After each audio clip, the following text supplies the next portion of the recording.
Je vais vous présenter mon oral sur le vivre ensemble. Je vais vous expliquer les mots importants du vivre ensemble.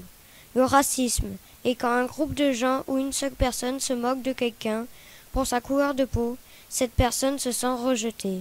Le sexisme est un peu comme le racisme, mais cette fois les gens qui se moquent de quelqu'un se moquent de lui en fonction de son genre. Le harcèlement est quand un groupe de personnes se moque de quelqu'un devant tout le monde, ils l'humilient pour montrer qu'ils sont plus forts que lui. L'exclusion est quand un groupe n'aime pas une personne, ils vont l'exclure du groupe, c'est comme s'il y avait un mur entre lui et le groupe. Je vais expliquer le vivre ensemble.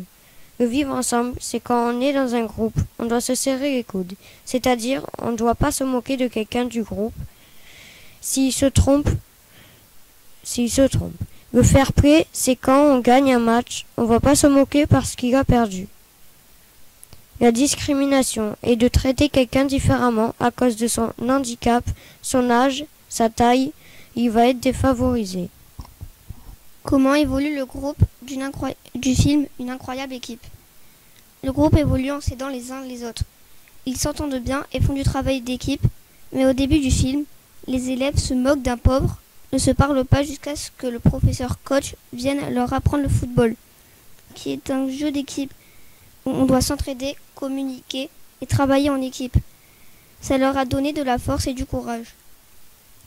Comment évolue Félix? Félix harcèle Just parce qu'il est pauvre, il veut que Just soit renvoyé. Le foot a aidé Félix à s'améliorer et à comprendre d'aider les autres. À la fin du film, ils jouent au foot ensemble et Félix prend du plaisir à jouer. La conclusion, la France est une république indivisible et laïque, démocratique et sociale.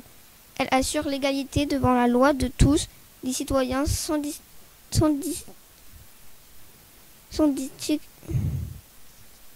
destination d'origine ou de religion. C'est la fin de notre oral sur le vivre ensemble.